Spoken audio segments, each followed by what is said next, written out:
안녕하세요. 네, 10분 성경의 보통 목사입니다.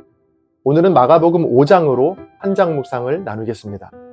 혹시 성경을 아직 읽지 않으셨다면 성경을 먼저 읽고 오세요. 마가복음 5장입니다. 마가복음 5장은 두 부분으로 나눌 수 있습니다. 먼저 1절부터 20절까지 귀신 들린 사람을 고치시다입니다. 예수님과 제자들은 바다 건너편 거라사 사람들의 지역에 도착합니다. 예수님께서 배에서 내리시자 귀신 들린 한 사람이 무덤 사이에서 나오죠. 그 귀신은 누구도 제어할 수 없을 만큼 강한 힘을 가졌는데요. 예수님은 그 귀신 들린 사람에게 더러운 귀신아, 그 사람에게서 나오라고 명하셨고, 자기의 이름을 군대라고 밝힌 귀신은 2,000마리가 되는 돼지떼기로 들어가 바다에 빠져버립니다. 이것을 지켜본 사람들은 예수님을 두려워하며 자기의 마을에서 떠나달라고 간구하는데요. 귀신에 들렸다가 고침받은 사람은 예수님과 함께 있기를 원했지만 예수님은 집으로 돌아가서 주님께서 행하신 일을 전하라고 말씀하시죠. 이에 예수님에 대한 소문이 데가볼리 지역에 퍼져 많은 사람이 놀라게 됩니다. 다음으로 21절부터 43절까지 야이로의 딸과 혈루증 여인을 고치시다입니다. 예수님은 다시 배에 타셔서 갈릴리로 돌아가십니다. 역시 많은 사람들이 몰려왔는데요. 그중 회당장 야이로라는 사람이 예수님 앞에 엎드려 자기의 어린 딸을 살려달라고 간구합니다. 예수님께서 야이로를 따라 길을 가시던 중에 12해 동안 혈루증을 앓아온 한 여인이 예수님의 옷에 손을 대었고 그 여인은 즉시 고침을 받게 됩니다. 예수님은 걸음을 멈추신 후에 누가 자신의 옷에 손을 대었는지를 물으시는데요. 여인은 두려워하며 예수님 앞에 엎드렸고 예수님은 여인을 향해 내 믿음이 너를 구원하였다 라고 말씀하십니다. 예수님과 여인과의 대화가 이어지던 중에 회당장은 자신의 딸이 죽었다는 소식을 듣게 됩니다. 예수님께서는 회당장에게 두려워하지 말고 믿기만 하라 라고 말씀하시곤 누워있는 회당장의 딸의 손을 잡으시고 소녀에게 일어나라 라고 말씀하십니다. 그러자 곧 소녀가 일어나서 걷게 되었고 예수님은 이 일을 아무에게도 알지 못하게 하라고 엄히 말씀하셨다라는 것으로 마가복음 5장의 말씀은 끝이 납니다. 인생을 살다 보면 위기의 순간은 누구에게나 찾아옵니다. 어느 인생도 자신의 인생을 장담할 수가 없죠. 지금 보기에는 절호의 기회인 듯 보이던 일들이 얼마 지나지 않아 위기로 찾아오기도 하고 반대로 위기라고 생각했던 일들이 기회로 바뀌는 일이 예상치 못하게 벌어지는 것이 바로 우리의 인생입니다. 자, 그래서 우리가 배워야 할 건 위기를 피해가는 방법이 아니라 위기에 대처하는 방법이 되어야 하죠. 오늘 본문에도 21절과 43절에 보면 위기에 빠진 두 명의 사람이 등장하는데요. 바로 혈루증 여인과 회당장 야이로입니다. 먼저 혈루증 여인은 피가 멈추지 않는 혈루증을 무려 12해 동안 겪고 있었죠. 당시 유대 사회에서 몸에 피가 흐르는 혈루증은 단순한 질병을 넘어서 부정한 죄인으로 간주되는 사회적 낙인이기도 했습니다.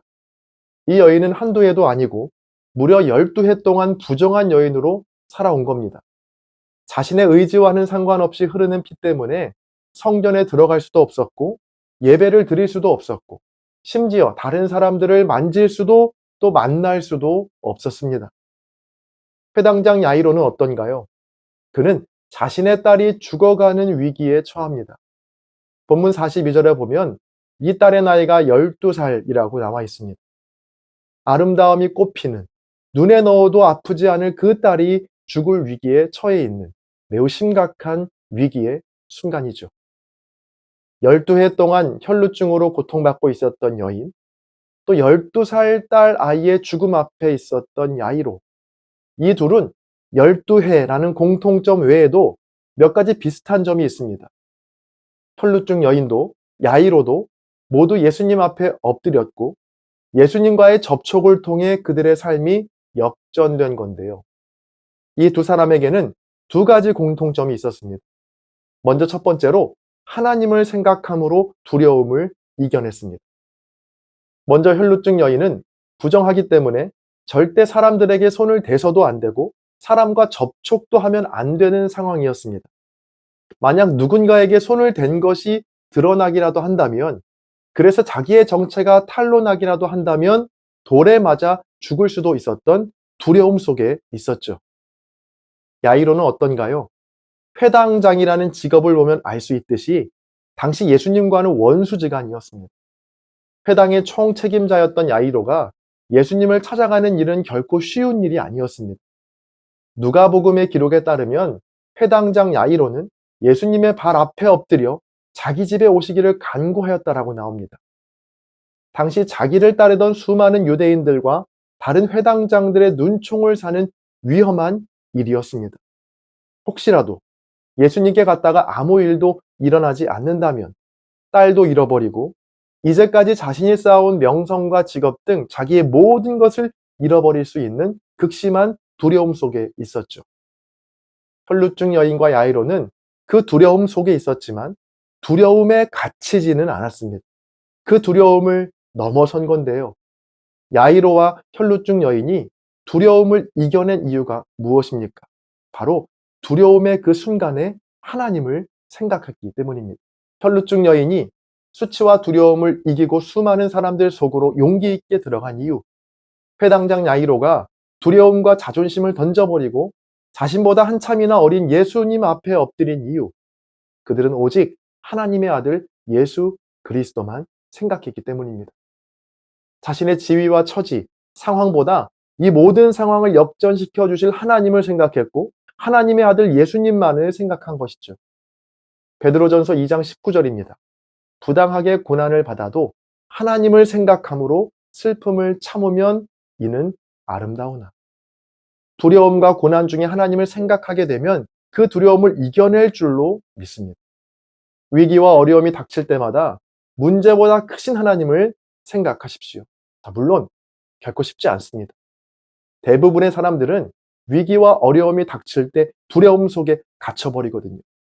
그러나 믿음으로 하나님을 생각할 때 하나님은 우리의 위기와 어려움들을 역전시켜 주실 줄로 믿습니다. 다음으로 두 번째로 행함이 있는 믿음의 소유자였습니다. 혈루증 여인은 예수님에 대한 자기의 믿음을 옷자락에 손을 대는 행함으로 증명했고, 회당장 야이로는 예수님에 대한 믿음을 엎드림이라는 행함으로 증명했습니다. 우리는 때로 믿음을 너무 관념적으로만 생각할 때가 많습니다.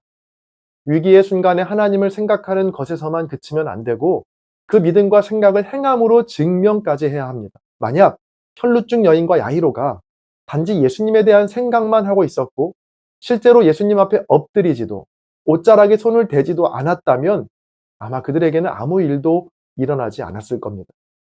그러나 그들은 자신들의 믿음을 행함으로 증명해냈습니다.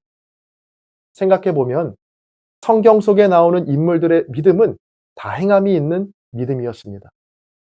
아브라함도 하나님의 말씀을 귀로 듣고 머리로 생각하는 것에 그치지 않고 실제로 그 말씀대로 본토 친척 아버지의 집을 떠났습니다.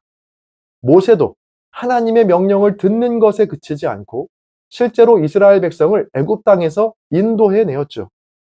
다윗은 어떤가요? 하나님에 대한 믿음을 골리앗과의 싸움에서 증명해 보였습니다. 또 예수님의 발을 눈물로 적신 여인도 마찬가지입니다.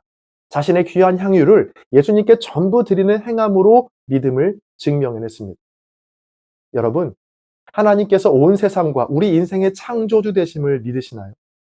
또 예수님께서 우리를 영원한 천국으로 인도하시는 유일한 구원자 되심을 믿으십니까? 또 성령님께서 지금도 우리와 함께 하심을 믿으십니까? 그렇다면 이 믿음이 생각으로 그치지 않고 우리의 행함으로 증명되기를 간절히 바랍니다. 혈루증 여인처럼 믿음으로 주님께 손을 뻗으시기 바랍니다. 돈을 잡으려고 하지 마시고 헛된 명예나 권력을 잡으려 하지 마시고 오직 예수 그리스도를 붙잡는 저와 여러분 되시기를 바랍니다. 또 야이로와 같이 믿음으로 주님께 날마다 엎드리는 저와 여러분 되기를 소망합니다. 돈 앞에 엎드리지 마시고 명예 앞에 엎드리지 마시고 사람 앞에 엎드리지 마시고 오직 하나님께 엎드려 간구하고 기도하는 겸손한 주의 자녀들이 되시기를 바랍니다.